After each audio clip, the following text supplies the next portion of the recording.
Hello everyone, আসসালামু আলাইকুম। Welcome to Nuha's mom recipes. আজকে আমি আপনাদের সাথে শেয়ার করব ছোলা বুটের স্পেশাল ভুনা রেসিপি। তো ভিডিওটি শুরু করা যাক। প্রথমে আমি এখানে 1 কাপ ছোলা বুট 6 ঘন্টা ভিজিয়ে রেখেছিলাম।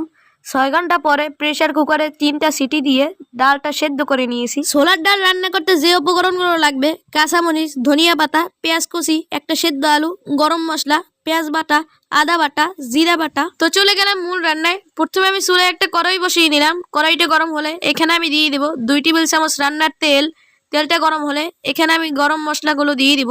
গরম মশলার ভিতর দিয়ে যখন সুন্দর একটা স্মেল বের হবে তখন আমি 3টা শুকনো মরিচ আর পেঁয়াজগুলো দিয়ে দিব।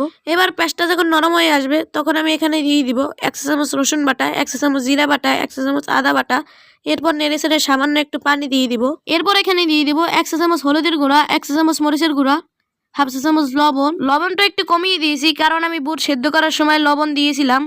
এরপর দিয়ে দিলাম 1 চা চামচ ধনিয়ার গুঁড়া আর দিয়ে দিলাম কিছু কাঁচামরিচ ফালি।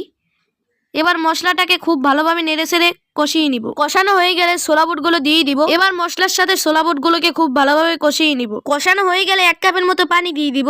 পানিটা যখন ফুটতে শুরু করবে তখন এখানে একটা আলু ভেঙে দিয়ে দিব। এরপর দিয়ে দিব হাফ চা চামচ গরম মশলার গুঁড়া আর দিয়ে দিব কিছু ধনিয়া পাতা কুচি।